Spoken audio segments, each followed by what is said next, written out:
aging faster than you think and what to do about it. Hi, I'm Cindy. I'm 54.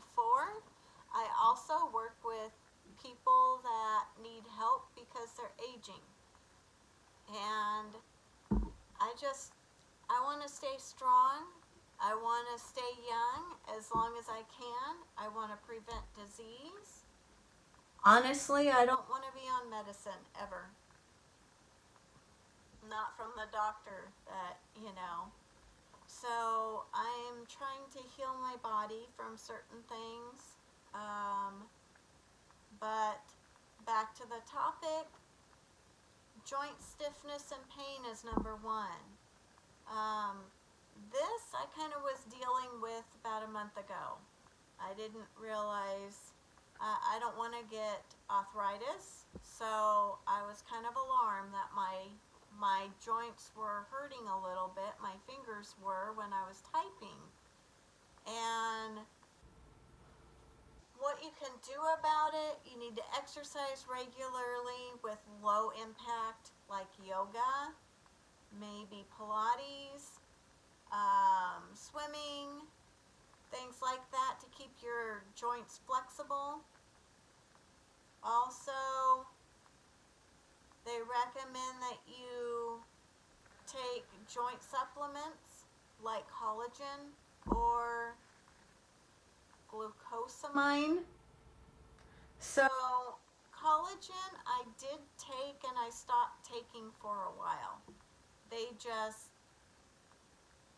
I didn't know why I was taking these supplements to begin with. So maybe that's why I didn't even have joint pain until just recently. But what helped for me is something that's cheaper if you don't want to spend the money. For collagen, you need to get a certain kind that has vitamin C and peptides and other stuff in it so it can make it. You can't just grab a collagen and take a pill or something. You need stuff that's going to work. I can find out what is recommended now. I watch the budget dermatologist and she goes over that, and so that's why I was taking collagen for a little while. So I was talking to ChatGPT, which I don't know if you've heard of it, but anyways, it's an AI tool. And they gave me a recipe for my beans that's antioxidant or anti-inflammatory, I'm sorry, because I'm trying to go anti-inflammatory. I'm trying to cut out all dairy because I do have anything that you're a little bit intolerant to, you need to cut it out because honestly it's building up in your system, and it could, it's inflammatory if you are intolerant to it. So another one I maybe is wheat.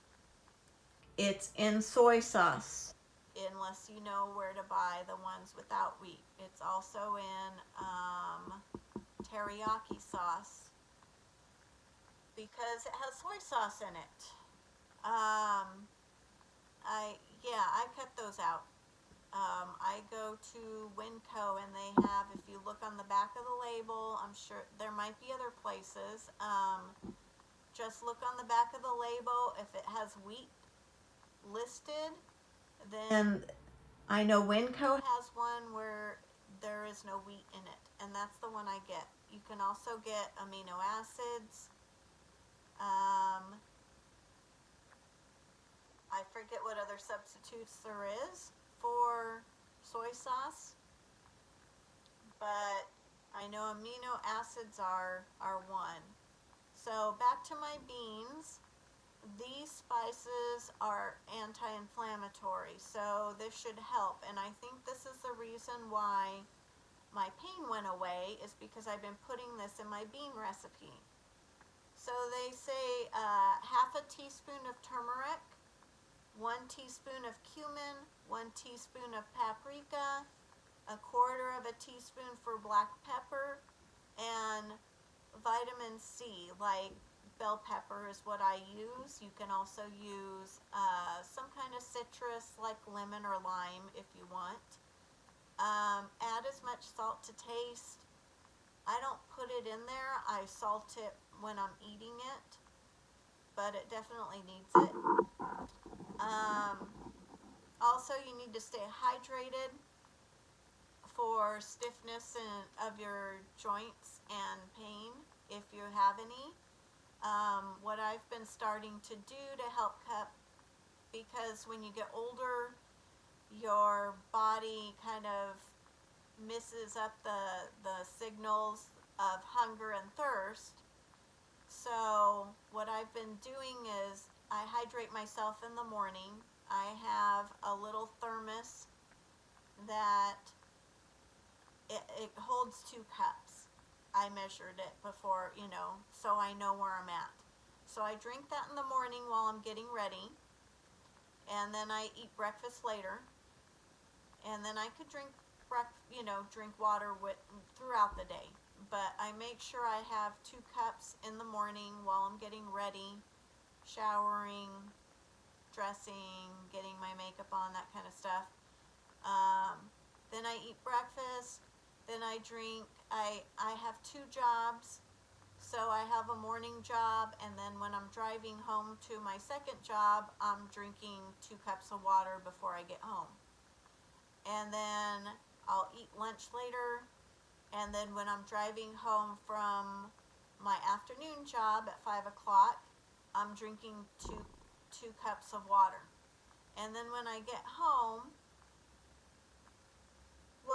so water is supposed to keep your cartilage lubricated, but so it helps with that.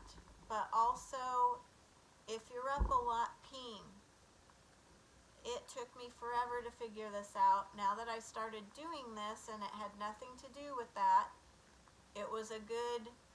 I finally figured out my thing, because I was drinking water when I would eat dinner. And I would still be up peeing a lot. I mean, this is like 5 o'clock. So what I do is I get home, I exercise for 15 minutes, and then I eat dinner. Well, I take my dog out first. But I take my dog out, exercise for 15 minutes. I usually eat before 6 or around 6. But usually I don't even want water when I'm exercising because I'm so hydrated.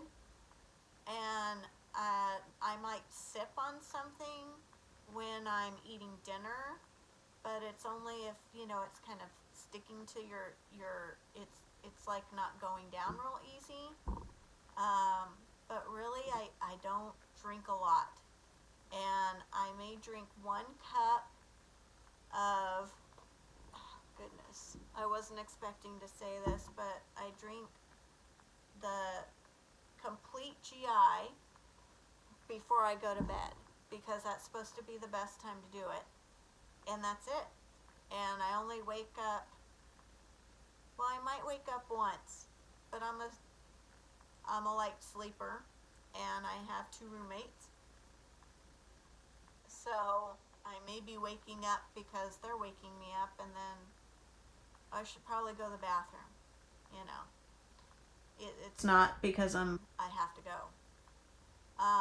So sorry about that sidetrack. Going on to number 2, loss of muscle mass.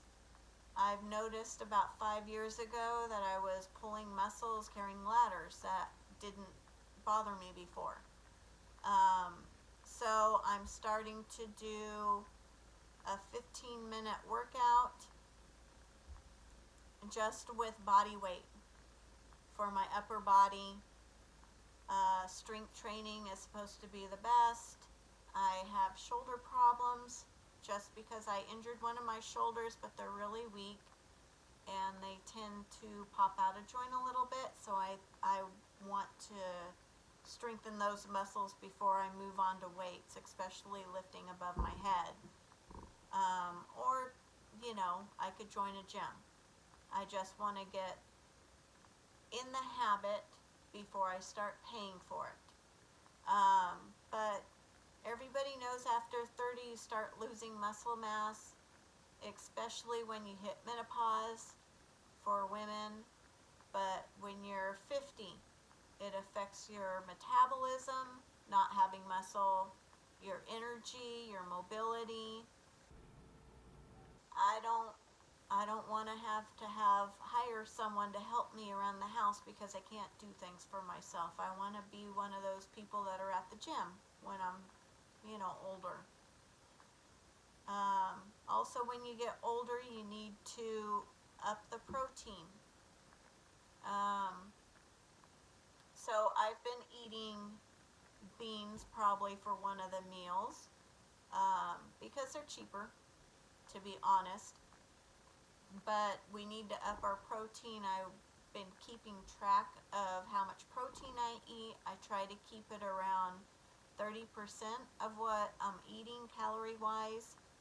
I don't know if you've heard of Lose It, but they do it for free. They count your macros as what you want to do. And I don't even go by how much calories I'm supposed to be doing. I just want to check to see how much fat, how much protein, and how much carbs I'm eating. So protein, I want to keep around 30. I mean, it totally depends on you. And then fat, 20 roughly is good, but I tend to, without watching that, I was really out of control with fat.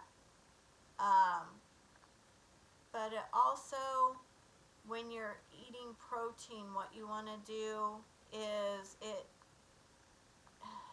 so the reason why I work out before I eat, and I eat a lot of protein, I always make sure I have protein with every meal, even snacks, is because it's good for muscle recovery and growth, but just muscle recovery in general. It kind of absorbs it. It works a little bit different after you just worked out.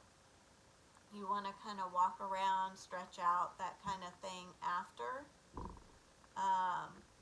But definitely get your protein intake so you don't lose those muscles. You need to support those muscles now more. And your metabolism has changed when you're older. Number 3, your skin changes with the wrinkles and the dryness and the sagging. So basically collagen drops. So, it would be probably a good thing if you can find a collagen that actually works, that you're taking a supplement wise. You need to moisturize your skin regularly. I have like a 3-step skin regimen that I got off of Budget Dermatologist. She takes you to the drugstore and gets everything for about $10, except for maybe like the retinol stuff. They're usually 30 to 40, but they last a long time. And I tried going natural, getting rid of toxins and that kind of stuff, but honestly my skin got worse. So I finally broke down and bought their stuff, and I mean, I could see a difference in 2 days. My skin wasn't peeling anymore. It was so dry and just peeling, and now it's not. So I wear sunscreen daily. Actually, it's in my moisturizer, so I even have to do that extra step.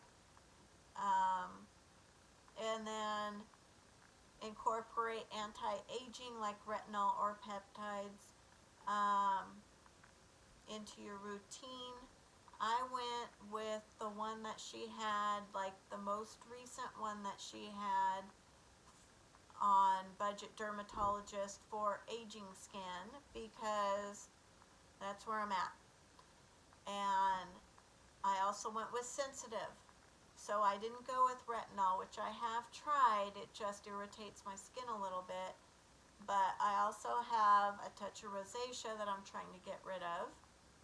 And this works great. I can wear it on my eyes and everything, on my eyelids and everything, and not have to worry about it. So this skin regimen really, really works well for me.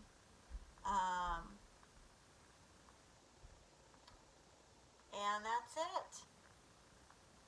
So like and subscribe if you really like this. I hope I gave you some takeaway from this that you didn't know, or helped you a little bit. Let me know what you think,